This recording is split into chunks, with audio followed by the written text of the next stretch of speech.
બાપુના સમાધિ દિવસ નિમિત્તે શ્રી શિવ શક્તિ રામદેવ અલખધામ શ્રી લક્ષ્મીચંદ બાપુ નકલક સેવા મંડળ દ્વારા વિશિષ્ટ ધાર્મિક કાર્યક્રમોનું આયોજન કરવામાં આવ્યું હતું. આયોજનનો મુખ્ય હેતુ સનાતન સંસ્કૃતિની વિરાસતને જીવંત રાખવાનો તથા આધુનિક યુગમાં વૈદિક ઋષિ ગુરુ પરંપરાની મહિમાને ઉજાગર કરવાનો છે. આ અવસર પર શ્રી સંત ભક્ત ચરિત્ર ગાથા નામે અનોખું આધ્યાત્મિક આયોજન કરવામાં આવ્યું, જેમાં સંતોના જીવન ચરિત્રો, ભક્તિ ગાથાઓ તેમજ આશ્રમો અને તીર્થ સ્થાનોની મહત્તા અંગે પ્રેરણાદાયક રજૂઆતો કરવામાં આવશે. કાર્યક્રમ દરમિયાન સત્સંગ, સેવા અને ભક્તિના ત્રિવિધ સંગમથી ભક્તોને આધ્યાત્મિક અનુભૂતિ કરાવવાનો પ્રયત્ન કરવામાં આવશે.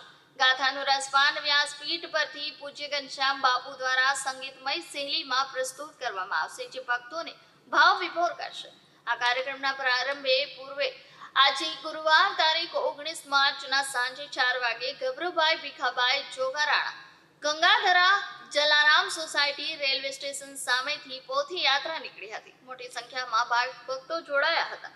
આ યાત્રા અલખધામ મંદિર ખાતે પહોંચી પૂર્ણ થઈ હતી, જેમાં વક્તા શ્રી ઘનશ્યામ બાપુ, ધર્મ સાંસદ 1008 અક્ષયપુરી બાપુ રાંડલ દડવા, કથાકાર પંકજભાઈ વ્યાસ ધરમપુર, કિન્નર અખાડાના 1008 મહામંડલેશ્વર પુણ્યાનંદ ગિરિબા સહિત અનેક સંતો મહંતો ઉપસ્થિત રહ્યા હતા. આ નિમિત્તે દીપ પ્રાગટ્યનો કાર્યક્રમ રાત્રે સંતો અને ભક્તોની પવિત્ર ઉપસ્થિતિમાં યોજાશે. તેમજ આજથી શરૂ થતી સંત ગાથા દરમિયાન દરરોજ સાંજે 6 થી 8 વાગ્યા સુધી સત્સંગ સાથે ભોજન મહાપ્રસાદનું આયોજન કરવામાં આવ્યું છે, જે તારીખ 23 માર્ચે વિસર્જન દિવસ સુધી ચાલુ રહેશે. ગાથાનો મુખ્ય પ્રારંભ આજે રાત્રે 8:30 કલાકે થશે, જેમાં વિવિધ સંતો અને મહંતો ઉપસ્થિત રહી ભક્તોને આશીર્વાદ આપશે. વિશેષ કાર્યક્રમ રૂપે ચૈત્ર સુદ બીજ શુક્રવાર તારીખ 20 માર્ચે દિવ્ય જ્યોતિ પાઠ યોજાશે, જેમાં પાઠ સ્થાપના પૂજ્ય યોગેશ્વર બાપુના વરદ હસ્તે વિધિવત કરવામાં આવશે. આ સમગ્ર આયોજન ભક્તોમાં આધ્યાત્મિકતા, સંસ્કાર અને પરંપરા પ્રત્યે ગૌરવની ભાવના જગાડશે, તેમજ સંતોના આદર્શોને જીવનમાં ઉતારવા માટે પ્રેરણા પૂરી પાડશે. કાર્યક્રમમાં મોટી સંખ્યામાં ભક્તજનો ઉપસ્થિત રહ્યા હતા. મારું નામ દિવ્યાંગ જોગરાણા છે અને ગંગાધરાથી.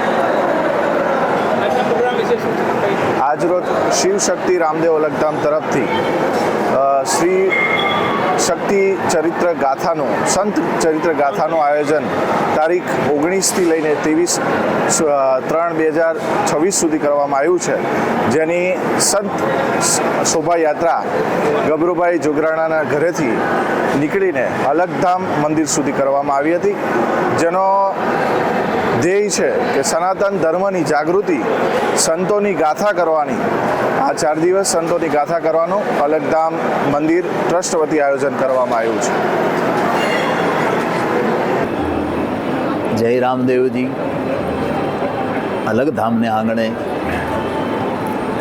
પૂજ્ય લક્ષ્મીચંદ બાપુ અને પૂજ્ય પ્રવીણા મૈયાની ચેતનાઓ જે છે એ સમાધિના દર્શન થઈ આજની જે શોભાયાત્રા શ્રી સંત ભક્ત ચરિત્ર ગાથા અમારે ભાઈ ગભરુભાઈ જોગરાણાના ઘરેથી પોથી યાત્રા નીકળી અને આશ્રમના પટાંગણ સુધી જ્યારે સંતો હાજર હતા, બધા અમારે દિનેશ દાદા, અમારે પંકજ દાદા, અક્ષય બાપુ, કિન્નર અખાડાના મહામંડલેશ્વર હરિ યોગેશ્વર બાપા, નિત્યાનંદગીરી પુણ્યાનંદગીરી બાપુ, અને ખૂબ જ આનંદથી ખૂબ બહોળી સંખ્યામાં બધા, કારણ કે આમ તો પ્રથમ ભક્તિ સંતન કર સંગા પહેલો દિવસ હોય એટલે બધા આવું સંગમાં નાચતા નાચતા આવતા હોય, અને એ નાચવાની સાથે શોભાયાત્રા અને પોથી યાત્રા. શોભા પોથીની વધે કે પોથી હોય એટલે આપણી શોભા વધે, એ નક્કી આપણા મનથી કરવાનું. એટલે એ ગ્રંથોના અનુલક્ષીને આપણે જ્યારે અહીંયા પટાંગણમાં આજે પહેલો દિવસ છે, એટલે ધીરે ધીરે આ 5 દિવસની કથા શ્રી સંત ભક્ત ચરિત્ર ગાથા બધા શ્રવણ કરવા માટે અથવા તો વાલમ ટીવી સનાતન ટીવીના માધ્યમથી 126 દેશોમાં આ કથા જઈ રહી છે. આપ ઘરે બેઠા પણ આઘું હોય તો ઘરે પણ આપણું શ્રવણ કરી શકો, પણ આવો તો નજીકતા લાગશે અને ત્યાં બેસો તો તમારું લાગશે.